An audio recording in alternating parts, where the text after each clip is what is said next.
નમસ્કાર ખેડૂત મિત્રો, આજે આપણે ગઢડા તાલુકાના ગઢાળી ગામે લખનસિંહ ટેમુભા ગોહિલના રાધે પ્રાકૃતિક ફાર્મ પર ઉપસ્થિત છીએ. એ પોતે એગ્રો ચલાવે છે અને એગ્રો ચલાવવા છતાંય પોતે પ્રાકૃતિક ખેતી તરફ વળ્યા છે અને ખૂબ જ પ્રોત્સાહન આપે છે. આ ગઢાળી ગામમાં ઘણા બધા ખેડૂતોને પોતે એગ્રો ચલાવવા છતાં પણ આ ખેતી તરફ પ્રયાણ કરાવ્યું છે. કાબિલેદાદ કામ છે અને ઘણા સમયથી આત્મા પ્રોજેક્ટ બોટાદના સંપર્કમાં છે અને એમનું કામ જોઈને અમને પણ લાગ્યું કે એમનામાંથી બીજા ખેડૂતો અવશ્ય પ્રેરણા લે. એ હેતુસર આજે આપણે એમની મુલાકાતે આવ્યા છીએ. પરંપરાગત જે ખેતી રહી કપાસની વગેરે એ આ જમીનમાં એ કરતા, એમાં ઉત્પાદન પણ ખૂબ ઓછું આવતું, છતાં એમણે શેરડીનો પાક કર્યો. પ્રાકૃતિક ખેતી ખૂબ જ પ્રભાવિત કરે એવું એમનું પાક છે. આખો હાઈટ જોઈએ, ફૂટ થઈ છે બધું વગેરે. વિશેષ માહિતી આપણે એમની પાસેથી લેશું. લખનસિંહ, તમે આની પૂર્વે કપાસ કરતા, કપાસમાંથી આ ખેતી તરફ વળવાનું કારણ શું તમારું? કપાસ છેલ્લા સાહેબ આમની અંદર 3 વર્ષથી કપાસ વાવતા હતા. કપાસમાં 25 મણ હાઈએસ્ટ માંડ 25 મણ ઉત્પાદન પહોંચતું હતું અને ખર્ચા એટલા વધી ગયા છે કપાસની અંદર, ખેડૂત કોઈ હિસાબ નથી કરતું. બાકી હિસાબ કરે તો કપાસની અંદર 1 વીઘેથી 5 થી 6 હજારથી વધારે કોઈ દિવસ મળતા જ નથી. માની લ્યો કે 6 વીઘા જમીન હોય એટલે 6 પંચાન 30,000 રૂપિયાથી વધારે કપાસ વાવવામાં ખેડૂતને નથી મળતા. જેટલા એના માણસોના ભાગમાં આવે એટલા જ ખેડૂતના ભાગમાં આવે છે. પછી કીધું કપાસ મૂકી અને એસપીએનએફ પદ્ધતિ, સુભાષ પાલેકરની પદ્ધતિમાંથી પ્રાકૃતિક ખેતી ચાલુ કરી છે અને એમાં શેરડીનું આપણે વાવેતર કર્યું છે. હા, તમે શેરડીનું બિયારણ એ ક્યાંથી લાવ્યા? આ બિયારણ અમે સાહેબ મહારાષ્ટ્રમાંથી લઈ આવ્યા છીએ, સતારાથી. અને આ વેરાયટી છે 86-032 શેરડીની. શેરડીનું આપણે જનરલ વાવેતર જોઈએ તો આ જે તમારે 2 હાર વચ્ચેનો ગાળો છે, 2 ગાંઠ, 2 રોપણી વચ્ચેનો જે ગાળો છે, એના કરતાં તમારું અલગ તરી આવે છે. તો આ પદ્ધતિ શું છે આખી તમારે, આનું અંતર ને બધું? આ આપણે 5x2 એટલે 5x1.5 આપણે વાવેતર કર્યું છે. આની અંદર ટ્રેક્ટર વ્યવસ્થિત હાલી કે 2.5-3 ફૂટે જે પદ્ધતિ કરતા એમાં 1 થી 2 વાર હાથી હાલતા, પછી કાંઈ અંદર થતું નહીં, ખડ ને એવું થઈ જતું. જે 3 ફૂટે વાવે છે અને 5 ફૂટે વાવે છે એને ઉત્પાદનમાં કાંઈ ફેર ન પડે. ઓલાને 50 થી 100 મણ વધારે થાય, આને 50 થી 100 મણ એથી ઓછું આવે.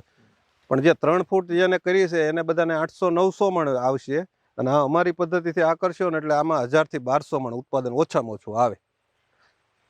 તમે આમાં જમીનની માવજત કઈ કરેલી? જમીનની માવજતમાં શરૂઆતમાં પેલા હળખેડ કરી હતી, પછી ઊંડા ચાસ નાખી દીધા હતા અને બિયારણને અમે જે કહેવાય ને પટ બીજામૃતનો, એસપીએનએફમાં બીજામૃતનો પટ મારી અને વાવી દીધું. લખનસિંહ, આની પછી તમે કોઈ આનું વાવેતર કર્યું કે પછી તમે પાણી કેટલા દિવસે આપ્યું છે?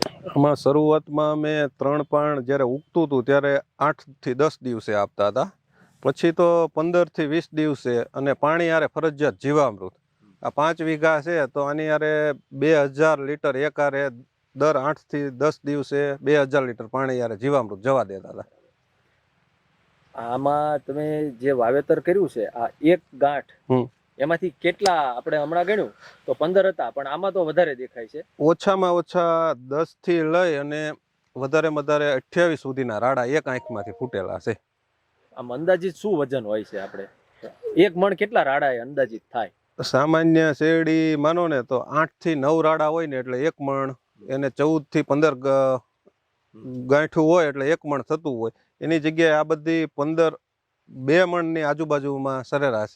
આ તમે જે વેરાયટી લાવ્યા સતારાથી, એના કરતા આપણી જે અહીંયા દેશી વેરાયટી છે એ અલગ તરી આવે છે. આપણી જે તમે લાવ્યા એમાં ઘણા બધા રાડા નીકળે છે.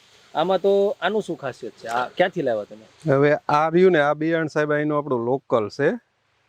આની અંદર શું હતું, અમુક જગ્યાએ ખાલા પડી ગયા હતા એટલે કીધું ખાલા એમને પાવા નથી, અહીંનું બિયારણ લઈ આવી. તો આ બિયારણ 555ની વેરાયટી છે. તો આને વધારે 2 થી 4 રાડા ફૂટે છે. આ 2 મેન છે અને આ 2 બીજા અત્યારે ફૂટ્યા છે.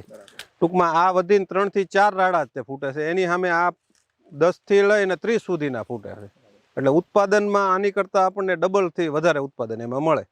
તમે પેલા બીજામૃત આપ્યું, હમ. પછી જીવામૃત તો આપો છો, હા, જીવામૃત. બીજું છે આચ્છાદન, આચ્છાદન. જે એકદમ કુદરતી રીતે અને ખૂબ જ આમ ચોકસાઈથી આચ્છાદન થઈ ગયેલું. તમારે હવે તો આમાં પાણીની કદાચ ખૂબ ઓછી જરૂર પડે. જરૂર જ ન.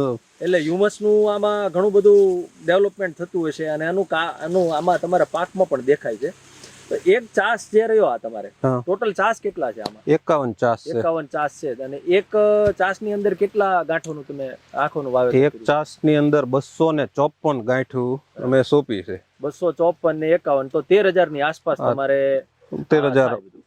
બરાબર, ટોટલ ઓછામાં ઓછું એક મણનું આપણે એક ગણવી છે, એક આંખ છે સોંપી. બાકી તો એક મણ થી ઉપર જ જશે, પણ અત્યારે આપણે એક મણ ગણીએ છીએ. તમારે તો આમાં 15 રાડા તો આપણે એવરેજ 12 થી 15 રાડા જોયા જ છે, એટલે એક મણથી તો ચોક્કસ વધે, 2 મણ વધારે. સુધી પણ પહોંચી જાય. પહોંચી જાય. વધારે વધારે 8 થી 9 રાડા હોય ને એટલે એક મણ એનો વજન થાય છે. એની જગ્યાએ આ તો 16 છે, 20 છે, એવા છે. ટૂંકમાં 2 મણ ગણી એકવી, પણ અત્યારે આપણે એક મણ પકડીને અમે હાલવી છે. તમારે વીઘે ઘણા બધા ટન, કદાચ 50 ની આસપાસ ટનનું ઉત્પાદન એક વીઘે થઈ જાય, આરામથી મળી જાય. આરામથી મળી જશે. અને તોય હજી તો સાહેબ આ પહેલું જ વર્ષ છે. બાકી આવતા વર્ષે છે ને આ ઉત્પાદન આથી વધી જવાનું હજી. બીજું કે અળસિયાના છિદ્રો ઘણા બધા હમણાં આપણે અંદર ગયા ત્યારે જોયા છે. અળસિયાનું પ્રમાણ ચોમાસાની અંદર કેવું તમારે આમાં? પુષ્કળ સાહેબ. ચોમાસાની અંદર એકલા અળસિયા, વરસાદ જાય અને 5-10 મિનિટમાં તમે આંટો મારવા જાવ ને એટલે એકલા અળસિયા જ દેખાય.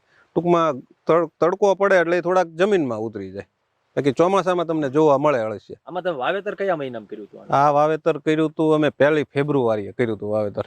બરાબર. 10 મહિના આસપાસ આને ગોળ પડે તૈયાર થઈ જશે.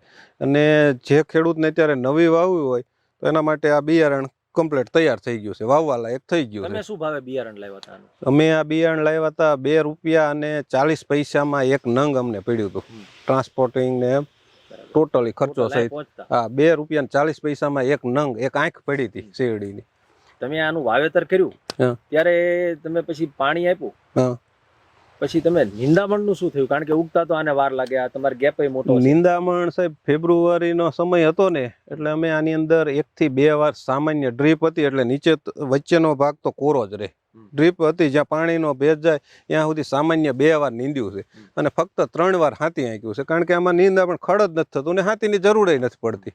3 જ વાર અત્યાર સુધીમાં હાથી આંક્યું છે.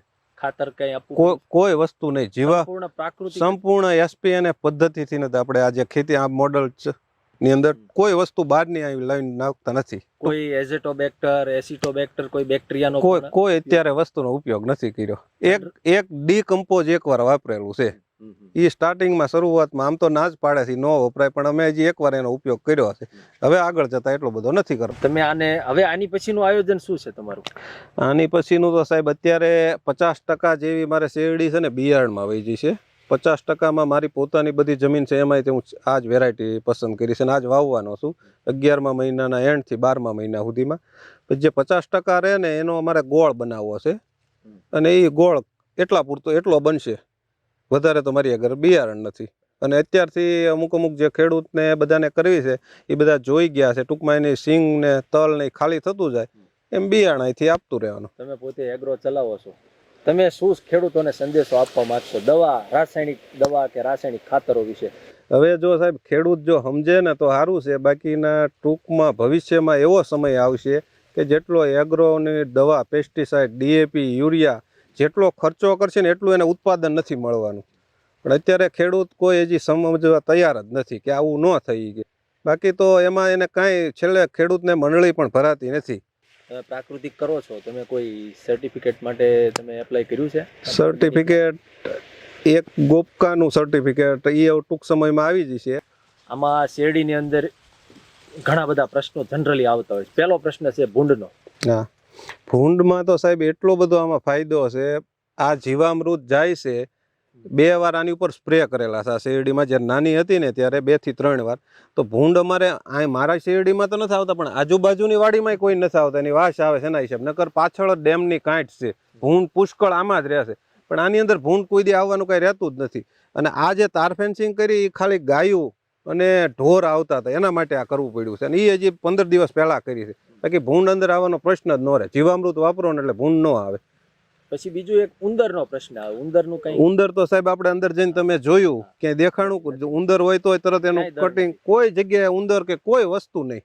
પછી સુકારો પણ કઈ સુકારો પણ નથી. પછી કૃમિનો એક પ્રશ્ન આવતો હોય છે અત્યારે બરોબર. લાંબા ગાળે, એ પણ લાગતું નથી અત્યારે. ચૂસિયા પ્રકારની જીવાત જે રહી, લીલા તડતડિયા ને સફેદ માખ, હા. એનું કઈ તમારે અહીંયા તો છે જ નહીં, અંદર સુધી આપણે ગયા પણ ક્યારે કોઈ પણ જગ્યાએ પહેલેથી ઈ તો વસ્તુ જ નથી આવી સાહેબ. કોઈ જાતનો આ 5.5 વીઘા જમીન છે, આની અંદર બેરેલ સહિત ખર્ચો જો ગણવીને તો 4200 ની આસપાસ ખર્ચો કર્યો છે. ગોળ અને ચણાનો લોટ, ગાયું 2 મારી પાસે દેશી રાખું છું, એટલે બહારથી મારે લાવવાનું રહે ચણાનો લોટ અને ગોળ લાવવાનો રહે. એ 1 વર્ષ જ તે. હવે હું જાતે ગોળ બનાવીશ એટલે એ મારે ખર્ચો ઘટી ગયો. ચણા મેં વાવી દીધા છે, એ ખર્ચો. એટલે ટોટલી ખર્ચા વગરની ખેતી જો હોય ને તો એસપીએન પદ્ધતિ. તમે પ્રાકૃતિક કર્યા છે? ચણા પ્રાકૃતિક. હા. તમે ગૌમૂત્રનું કઈ રીતે આમાં ભેગું કરો? મારે પોતાની જ 2 ગાયું છે. જરૂર પડે તો હું ગૌશાળા ગઢડાની અંદર છે, એ ગૌશાળાથી બેરલ મગાવી લઉં છું. તમારે ભાગ્યા બધા મહેનત કરવામાં કઈ પહેલા તો આ પદ્ધતિથી ભાગ્યા રહેવા તૈયાર નહોતા, તો આપણે એની યારે એવું નક્કી કર્યું કે જો તમને કપાસ કરતામાં ઓછું ઉત્પાદન મળે તો કપાસના જેટલો ભાગ આવે ને એટલો હું એમનેમ તમને આપી દે. હવે એની જગ્યાએ એની માણસો 2 મહિના થોડુંક એને ઓલું લાગ્યું, અત્યારે તો એ શીખી ગયા કે નહીં હવે આ જ ખેતી કરવાની. હવે તો એ જે નવા આવે ને એ પૂછશે કે પ્રાકૃતિક ખેતી કરો છો તો અમારે તમારામાં રહેવું છે, બાકી દવા છાંટવી હોય તો 5 દિવસે ફુવારા લઈને પંપ લઈને જવું પડશે ખંભા તોડવા. હવે એક બીજું બતાવું, આ ભાઈનો કપાસ અહીં આપણી વાડીએ જે વધારાનું જીવામૃત ટોટલી જે આપણા ટાંકામાં હોય થોડું થોડું વધે ને એ આ ભાઈ પોતાની વાડીમાં નાખે છે. આને કાંઈ નથી કર્યું, ફક્ત જીવામૃત ને એના ઉપરથી જ આ કપાસ આવો છે. અહીં જે આપણું વધઘટ હોય ને આ ભાઈ વાપરતા હતા. તમારી શેરડી તમે જે હમણાં ફોટો બતાવ્યા ખૂબ જ આડી પડી ગયેલી છે, 15 દિવસ પહેલા છે, અને જાતે જ ઊભી થઈ ગઈ. એને હાથે તે બધી ઊભી થઈ ગઈ. જે ઊભી થઈ સેજ વળાંક મારેલો છે એ બધી ઊભી ટૂંકમાં થઈ ગયેલી છે.